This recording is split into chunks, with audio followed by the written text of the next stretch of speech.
Nacional de Historia Militar, organizado por el Centro de Estudios Polemológicos y Estratégicos de nuestra Universidad Militar Bolivariana de Venezuela. Muchas gracias al general de división Pérez Villamizar, vicerrector de investigación y jefe del Centro de Estudios Polemológicos y Estratégicos, reunidos acá con la finalidad de conversar sobre un tema muy importante como es la doctrina militar del ejército español, la conducción de sus mandos militares, la ocupación del territorio en ese año 1820, año en el cual ocurre la firma del armisticio y el tratado de regularización de la guerra, firmado los días 25, 26 y específicamente el 27 de noviembre del año 1820, allá en un pueblo de la cordillera andina, Santa Ana de Trujillo. Evento importantísimo para los anales de historia militar de Venezuela y del mundo, diría yo, con este tratado de regularización de la guerra. Bien, para hablar de doctrina militar, vamos a comenzar dándole un concepto muy sencillo para que se entienda el tema que vamos a conversar el día de hoy. La doctrina militar no es más que el conjunto de principios que sirven de marco de referencia para la actuación en común de los ejércitos en operaciones. Es una especie de lineamiento que se utiliza y de guía para las operaciones militares de las Fuerzas Armadas de cualquier país. ¿Cómo se analiza esta doctrina militar? Bueno, se puede analizar desde diferentes aspectos. Yo en lo particular comenzaría hablando de lo que es el interés del país que va a ser analizado, cuál es su interés como país, cuál es su proyección de sus Fuerzas Armadas. Aquí vamos a ver si ese país tiene una vocación, por ejemplo, imperialista, entonces tendrá el deseo de proyectar esas fuerzas fuera de su territorio, o si ese país tiene una vocación pacífica, sus fuerzas militares se mantendrán al interno de esa nación, y esto marca una buena diferencia porque es el objetivo de esa nación que va a ser analizada en su doctrina militar. Igualmente tenemos entonces la organización, qué organización se da para cumplir con ese interés nacional, cuál es su método de reclutamiento, es decir, cómo esa Fuerza Armada se nutre de los cuadros y de los combatientes que necesita para esa proyección, e igualmente cuál es su financiamiento, una forma de organizar su parte económica para que pueda cumplir con esas proyecciones, y por último también las armas y la técnica que posee esa Fuerza Armada. En el caso de España es bastante complejo, puesto que España, para el momento que ocurre el año 1820, es un imperio en decadencia, pero en fin es un imperio que todavía posee suficientes fuerzas militares como para hacer cumplir sus proyecciones. Recordemos que cuando España ocurre todo el evento del encuentro de América por parte de Cristóbal Colón, bueno, España, que tiene una vocación ciertamente imperialista, va a proyectar su fuerza militar hacia el continente americano para, bueno, proteger esos recursos que estaba adquiriendo en ese momento. Recordemos que ya España, para el siglo XV, hay una gran tensión en Europa, tensión de las grandes potencias que están emergiendo, como Francia, Inglaterra, Holanda, y que esas potencias van a buscar la forma de dañar a España, en cierto modo, de debilitarla, precisamente atacando sus posesiones ultramarinas, es decir, en el continente americano. Y eso es lo que va a ocurrir. Por lo tanto, España se va preparando en su doctrina militar para hacer esa proyección de fuerzas en el continente, y durante esos dos primeros siglos que transcurren después de 1492, España se va a dedicar a crear una defensa militar del continente, defensa militar que va a estar soportada bajo lo que ellos llamaban el sistema de llaves, es decir, para poder llegar al continente americano y penetrar en su territorio,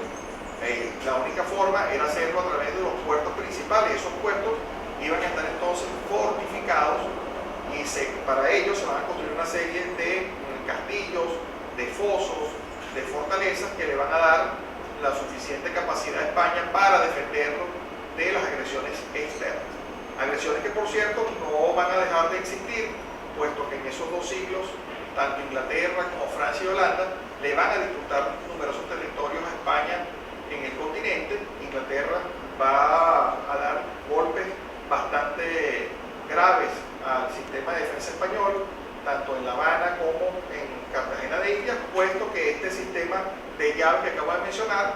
estaba posicionado en esos grandes puertos como lo era La Habana en Cuba, Veracruz en México, en Panamá, Cartagena de Indias, en lo que era el territorio de la Nueva Granada, Santo Domingo, Puerto Rico y Puerto Cabello en Venezuela. España, ante la necesidad de la defensa de ese extenso territorio, se percata ya a principios del año 1700 que hay que hacer una modificación de su sistema defensivo, puesto que le han causado bastante daño estas potencias, y decide lanzar una reforma de sus Fuerzas Armadas. Esa reforma va a comenzar en el año 1700 con la llegada de Felipe V a la monarquía española, y se va a extender durante 15 años. 15 años donde van a adquirir una gran influencia francesa y donde esas fuerzas españolas se van a concentrar en 3 grandes áreas. La primera, un área de profesionalización de sus tropas, un área de centralización de la doctrina y de los recursos para esa proyección de sus Fuerzas Armadas, y una tercera área que está relacionada con la operatividad de esas fuerzas. ¿Cuál es la finalidad? Proyectar desde la península ibérica a estas fuerzas hacia el continente de una manera rápida y flexible,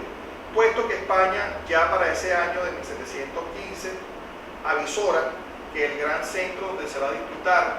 su fortaleza va a ser justamente en las colonias americanas. Esto va a ocurrir de esa manera, y otro gran evento de mucha importancia va a ocurrir a finales del año 1700, como es la Revolución Francesa, que va a transformar totalmente la forma de hacer la guerra. La guerra que se había conducido hasta ese momento eran guerras limitadas, donde algunos nobles poseedores de fuerzas armadas, de ejército, ofrecían sus servicios a un rey, y ese rey, bueno, los contrataba. Era el caso de los condottieri, por ejemplo, y era la manera de hacer una guerra donde inclusive se medía si había posibilidades de vencer o no, y no se arriesgaban esas grandes fortunas que se habían invertido en ese aparataje de la guerra. Y pasó ahora con la Revolución Francesa y con la coalición de monarcas que vinieron contra Francia, puesto que la Revolución Francesa significó la derrota de la monarquía en Francia, donde le cortaron la cabeza a los reyes. Esa naciente república va a iniciar lo que se llama, a partir de ese momento, la guerra de espíritu nacional. Es decir, por primera vez vamos a ver 30 millones de habitantes, en el caso de Francia, alistados en el ejército para defender a su nación. A partir de ese momento nació entonces la guerra con carácter nacional, y dejó de ser una guerra de carácter limitado para convertirse en una guerra de carácter total. Eso va a cambiar la doctrina militar del momento. España va a adecuarse a esta situación, y bueno, a partir del año 1810, cuando ocurren los eventos del 19 de abril, ¿qué conseguimos en América? ¿Qué conseguimos en Venezuela específicamente? Bueno, parte de esa revisión que se hace de la estructura militar española, y vamos a conseguir entonces en el continente 3 tipos de ejército. El ejército llamado de dotación, que es un ejército que va a estar en guarniciones militares en las grandes ciudades importantes y en las fortalezas. Es un ejército que va a estar alimentado, cuando hablamos de reclutamiento, de tropas nativas, pero que sus cuadros fundamentales, sus oficiales, van a ser oficiales peninsulares, es decir, españoles provenientes de la península. Luego tenemos, después de ese ejército de dotación, el ejército de reemplazo, que es el ejército que tiene capacidad desde España de proyectarse sobre el continente para solventar alguna situación de carácter de urgencia. Y por último, el sistema de milicias, que que fue probado primero en España, disciplinándola y teniendo un resultado excelente, y esas mismas milicias se van a proyectar en el continente americano, y aquí van a tener un gran auge. Es decir, en Venezuela, al momento de ocurrir los eventos de 1810, estos son la Fuerza Armada y su dispositivo y su organización en Venezuela, donde no había más de 8.000 hombres aproximadamente en armas, puesto que no se necesitaba como sistema de milicia tener una gran cantidad de fuerzas militares de carácter permanente. Luego de los sucesos de 1810 van a ocurrir, bueno, ya eventos que nosotros conocemos. Viene el año 1811 y 12, pérdida de la Primera República. Se reciben allí las primeras tropas de refuerzo que vienen del exterior a Venezuela, una compañía de marina comandada por Monteverde, que le va a hacer mucho daño a esa Primera República, y bueno, va a terminar Miranda capitulando en 1812. Luego tenemos la campaña admirable del Libertador en 1813. Bolívar va a hacer una actuación fulgurante, y de allí es lo admirable, porque en tan solo 3 meses, desde lo que es Cúcuta, San Cristóbal hasta Caracas, es el tiempo de recorrer esos 1.500 kilómetros que lo separaban, y bueno, va a derrotar un ejército, como lo dije anteriormente, de 8.000 hombres, utilizando ese famoso principio de la guerra que se llama concentración de fuerza. Bolívar era un experto en lo que él denominaba el principio de saber concentrar en un momento determinado un número importante de hombres y de armas para producir un escenario a su favor y decisivo. Es lo que va a hacer en 1813. Luego vamos a presenciar la pérdida de la Segunda República en 1814, cuando todo ese movimiento emergente y de rebelión popular encabezado por el asturiano José Tomás Bove, bueno, van a dar al traste con las pretensiones de concebir una república sólida en ese año. Y luego en 1815 vamos entonces a asistir a la primera gran proyección de fuerzas en la península de España, con la llegada del general Pablo Murillo y su famosa expedición pacificadora. Expedición que se presentó frente a las costas de Carúpano con un buque insignia, San Pedro Alcántara, y aproximadamente 80 buques de transporte que trasladaban en su interior 10.000 hombres, 300 oficiales y cuadros de mando, y bueno, todos los trenes de artillería y de toda esa maquinaria moderna que se había ya puesto en práctica desde mediados del año 1700 hasta la fecha, y que tenía una gran influencia de lo que había sido la campaña napoleónica en Europa. Recordemos que para el año 1815 apenas España viene de reconquistar su independencia, había sido invadida por Francia en el año 1808, y bueno, se va a presentar entonces por primera vez ese gran ejército operativo, centralizado y profesional que se había creado a raíz de estas reformas. Bueno, va a venir el año 1816, 17, la expedición de los Cayos, primera y segunda, luego otro primer golpe devastador a esta expedición pacificadora, llamada así porque Morillo llegó a Venezuela en el 15, y bueno, le puso orden a la campaña y le puso orden a la rebelión que había en Venezuela momentáneamente. Se fue a Cartagena de Indias desde Venezuela, sometió a la fortaleza de Cartagena de Indias con un reguero de sangre, y así, a sangre y fuego, bueno, pacificó el país y cumplió parte de su misión desde 1815 hasta 1820, pero en ese interín sufrió grandes reveses, especialmente en Venezuela. Uno de ellos fue la conquista, o la liberación, mejor dicho, de la provincia de Guayana, donde, bueno, el Libertador pudo hacerse de una base de operaciones importante, con grandes recursos, con una vía expedita hacia el mar a través del río Orinoco, y que lo conectaba a su vez con los llanos interiores de Venezuela y Nueva Granada, hasta Quito, Ecuador y el Perú. Y luego vamos igualmente a observar que en el año 1818 Bolívar ya va a hacer la campaña del centro, es la reunión con Páez y sus llaneros en el Apure, la unión de esos dos grandes ejércitos, a pesar de que la campaña fracasa, le dejó grandes enseñanzas al Libertador, para luego, en 1819, lanzar la grandiosa campaña libertadora de la Nueva Granada, que ya todos conocemos y que está en los anales seguramente de la historia militar mundial por la odisea de Bolívar en trasladarse desde los llanos del Apure, internarse en el Casanare, en una estación de invierno, cruzar los Andes sin ningún tipo de preparación de sus tropas, aguantar ese frío y esas inclemencias del clima, para luego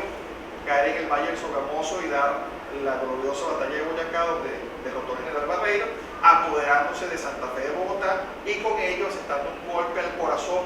del territorio neogranadino que cambió la visión y la estrategia de la guerra. ¿Por qué? Bueno, porque con este golpe maestro donde Bolívar se apoderaba de un gran territorio, donde que tenía una gran población y mucha riqueza, va a ayudar Bolívar inmediatamente a Morillo en Venezuela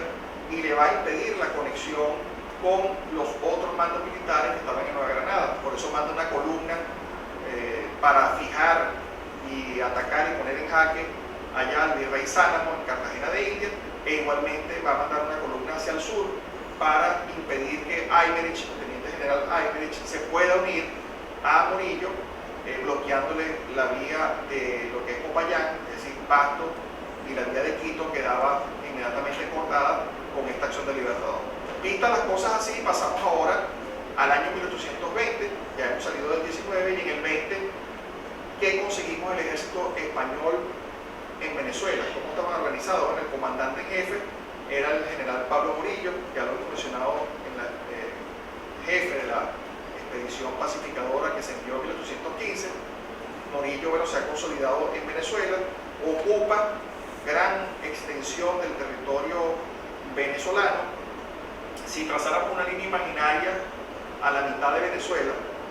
que se conecte con el río Orinoco del este hacia el oeste, y trazamos esa línea imaginaria, vamos a observar que las tropas realistas van a estar ocupando la región centro-norte costera, y parte del oriente y parte del occidente de Venezuela, lo que es Maracaibo, Coro, parte de lo que son las provincias de Mérida y Trujillo, y se va a extender esa línea hacia los llanos centrales, donde el brigadier Morales posee los altos llanos del Guárico, parte de lo que es Cojedes, San Carlos, Guanare. Esa es la posición que ocupan los realistas. Son aproximadamente 15.000 hombres, 15.000 hombres que tienen 2/3 de su organización o de su personal, mejor dicho, son venezolanos, y apenas unos 5.000 hombres son parte de esas tropas veteranas que llegaron en el año 1815. Es un ejército que está bien dispuesto, que tiene capacidad de brindarse apoyo mutuo,